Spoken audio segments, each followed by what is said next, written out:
O ministro da SECOM, né, da Secretaria de Comunicação do Governo Federal, Paulo Pimenta, enviou à Polícia Federal na quinta, ontem, né, novos nomes para serem investigados por suposta disseminação de fake news sobre as enchentes no Rio Grande do Sul.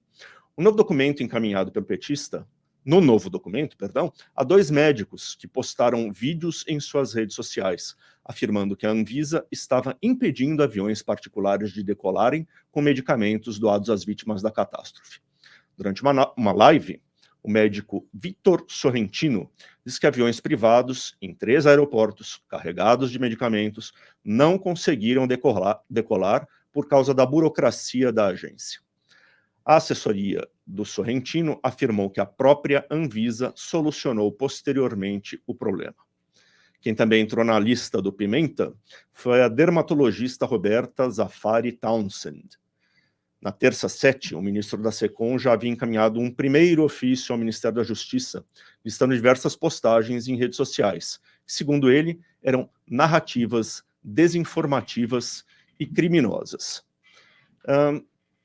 Eu queria que você falasse também, Duda, da reportagem que você publicou agorinha mesmo, um pouquinho antes da gente entrar aqui no programa, sobre o Ministério da Verdade, que está ali dando suas caras na tragédia do Sul.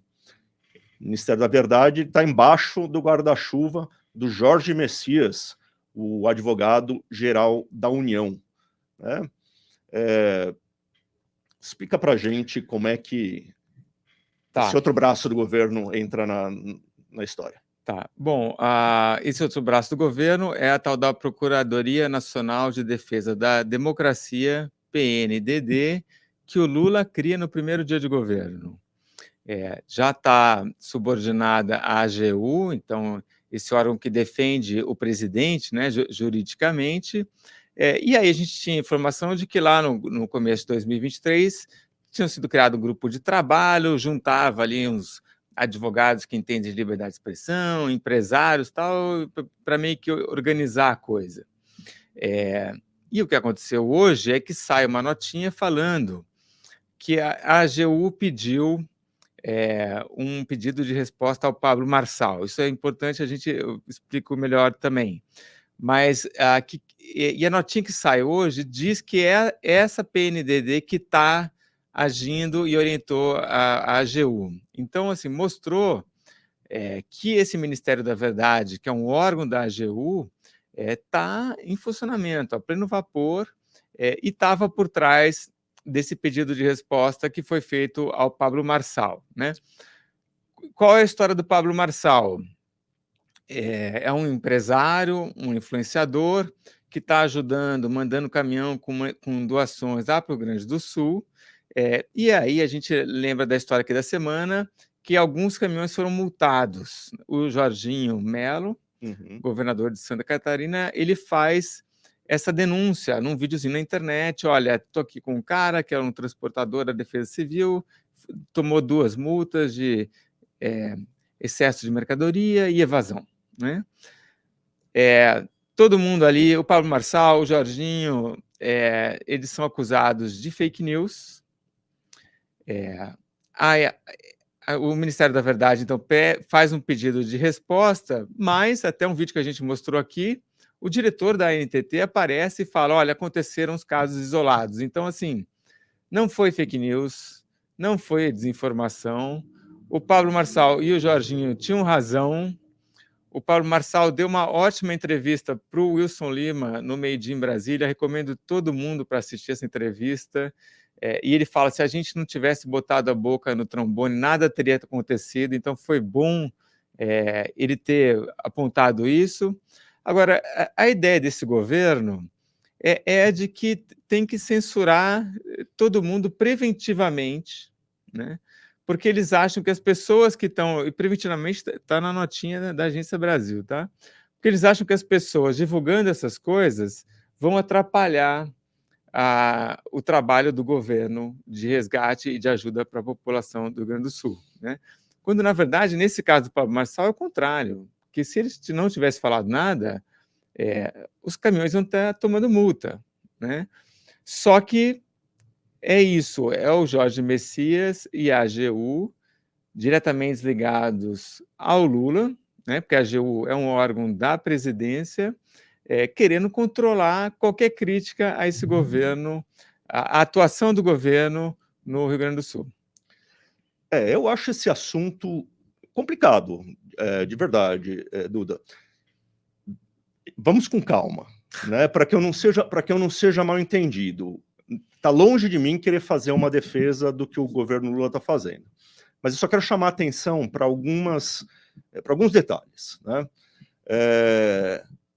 Situação de calamidade pública, de emergência, ou um caso mais extremo ainda, de guerra, em qualquer país do mundo, é uma situação em que até as constituições prevêem alguma espécie de controle de informação. Né? Às vezes, a livre circulação de informação numa situação de guerra, por exemplo, pode vazar um segredo que vai causar a destruição de um pedaço do país, por exemplo. Em situações de calamidade, uma informação falsa ou mal intencionada que vaza, né, ou que ganha uma dimensão muito grande, pode custar vidas. Alguém que diz, não tem entrega de remédios ou alimentos no lugar X. E a entrega está acontecendo. Estou dando um exemplo hipotético aqui. Isso pode causar a morte. Então, assim, são situações delicadas, né, em que, muitas vezes, a livre circulação de informações é até restringida em certos países. O que eu vejo de problema no caso do governo Lula é que eles jogam a rede de uma maneira absolutamente ampla. Eles não estão se preocupando em diferenciar informação que possa, de fato, causar algum dano às pessoas, algum dano ao combate, ao socorro, né? De informação que simplesmente representa uma crítica. E se a crítica é justa ou injusta à ação do governo, pouco importa. Pouco importa. A única questão que precisa ser avaliada, a meu ver, nessas situações, é se a informação põe a vida de alguém em risco. Né? Agora, se o cara enxerga que o governo deveria estar agindo mais do que agiu, ou menos do que agiu, isso não pode ser objeto de vigilância, de repressão do governo. Não pode mandar a Polícia Federal bater na porta do cara porque ele divulgou uma informação que às vezes foi tirada de um meio de comunicação, como você comentou ontem no caso do Eduardo Bolsonaro, ou uma informação que é puramente verdadeira e mostra uma falha de articulação dentro do governo. Ninguém lá em Brasília lembrou de avisar os caras que estão na estrada lá que não é para ficar parando e multando caminhão com comida. Né? Então, enfim, nada disso deveria ser objeto de punição.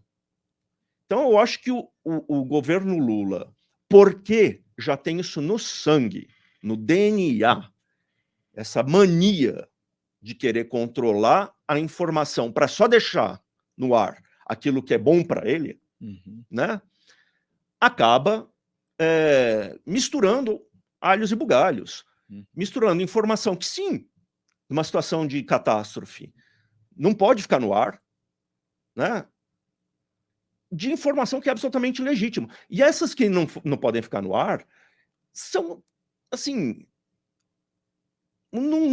tem que ser num número limitadíssimo. Sim. E não é para tirar, não é para o órgão do governo sair atirando a esmo e preventivamente e tal, né? É uma coisa que precisa ser feita com muito cuidado. Mas não, o cuidado é o que o governo e o STF também, no Brasil, quando se trata de circulação de informação, cuidado é o que eles jogaram aos cães, né? Eu concordo com você, e acho que nessas informações ou desinformações que são mais preocupantes, que realmente trazem perigo e podem colocar vidas em risco, o governo também tem várias maneiras de lidar com isso. Exato. Né? tem lá a Rádio Brasil, né, a Hora do Brasil, que todo mundo adora, mas, mas tem, né, tem a SECOM, tem as redes todas do governo. Em última análise, Duda, tem até um poder que ninguém mais tem, que é convocar uma rede nacional. Sim, total. Certo? Numa situação dessa, se é para desmentir uma informação que põe em risco qualquer coisa que realmente não pode ser possível, chama o diabo da rede nacional, vai virar notícia em todo lugar. Mas aí o que a gente está vendo no que o governo joga essa rede, como você falou, tem muita gente que está sendo perseguida pela Polícia Federal só porque deu opinião. Exato.